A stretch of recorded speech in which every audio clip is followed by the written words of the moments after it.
Hi అండి, నమస్తే. Welcome back to Sajida channel. నేను మీ సాజిదాని. ఇవాళ రెసిపీ వచ్చి కోడిగుడ్డు కారం పులుసు అండి. ఇది చాలా చాలా టేస్టీగా ఉంటుంది. ఇప్పుడు మరి తయారు చేసుకునే విధానం చూద్దామా. ముందుగా నా ఛానల్ ఎవరైనా సబ్స్క్రైబ్ చేసుకోకపోతే ప్లీజ్ అండి సబ్స్క్రైబ్ చేసుకోండి, లైక్ చేయండి, మీ ఫ్యామిలీ మెంబర్స్ షేర్ చేయండి.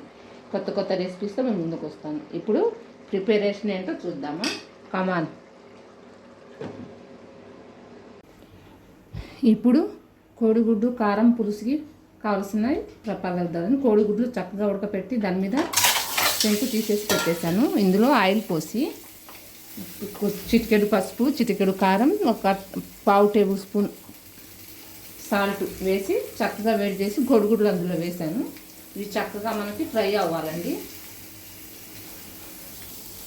కోడిగుడ్లు చక్కగా ఫ్రై అయినాయి కదండి. ఇప్పుడు ఇది తీసి పక్కన పెట్టుకుని ఒక ప్యాన్ పెట్టుకుందాము. ప్యాన్లో 3 టేబుల్ స్పూన్ల ఆయిల్ వేసుకొని, ఆయిల్ హీట్ ఎక్కింది కదండి, జీలకర్ర ఒక పావు టేబుల్ స్పూన్ వేసుకుందాము. ఉల్లిపాయలు, పచ్చిమిరపకాయలు కట్ చేసి పెట్టేసానండి, అవి కూడా వేస్తున్నాను.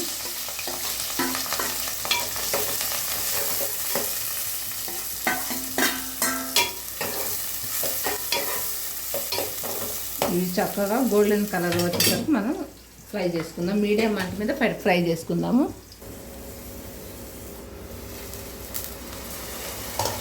చూసారా చక్కగా ఫ్రై అయింది కదా. ఇందులో పావు టేబుల్ స్పూన్ అల్లం వెల్లుల్లిపాయ పేస్ట్,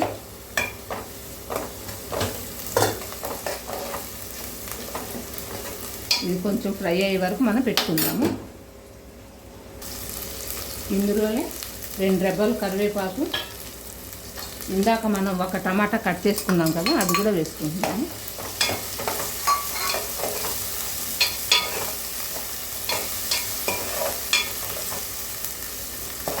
ఇప్పుడు దీన్ని మీడియం మంట మీద పెట్టి మనం 5 మినిట్స్ ఉడకబెడదాము.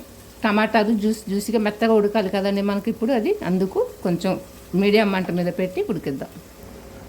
ఇప్పుడు ఇందులో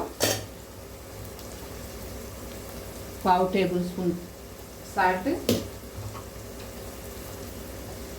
పావు టేబుల్ స్పూన్ పసుపు వేసుకుందామండి. ఇప్పుడు ఇవి వేసుకున్నాం కదా, మనకి టమాటాలు చక్కగా మగ్గుతాయి.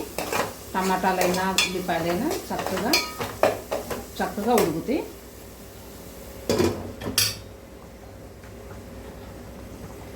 ఇప్పుడు ఇందులో మనం ఇందాక కోడిగుడ్లు ఫ్రై చేసి పెట్టాం కదా, అవి వేసేసుకుందాము.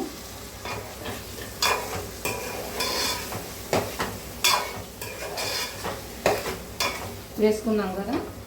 ఇప్పుడు ఇందులో 2 టేబుల్ స్పూన్ స్పైసీకి తగ్గట్టు మీరు ఎంత స్పైసీ తింటారో చూసుకొని కారం వేసుకోండి. నేను 2 టేబుల్ స్పూన్లు వేస్తున్నాను. చక్కగా కలుపుకొని ఒక 10 మినిట్స్ ఇట్లానే పెట్టేసుకున్నాను.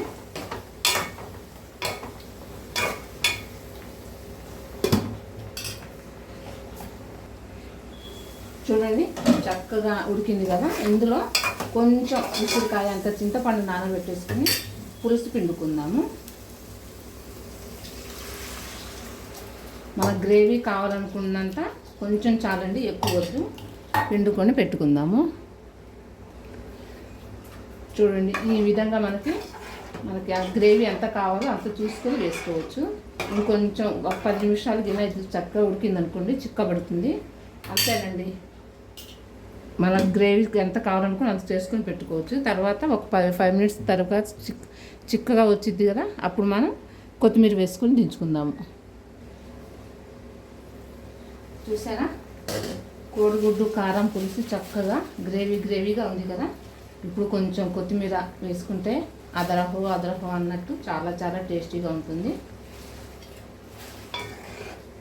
అంతేనండి, ఎంతో ఈజీగా చేసుకునే కోడిగుడ్డు కారం పులుసు రెడీ అయిపోయింది.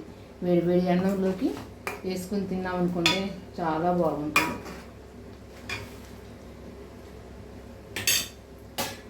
ఇంకొక 5 మినిట్స్ స్టవ్ మీద అట్లానే మీడియం మంట మీద పెట్టేద్దాము.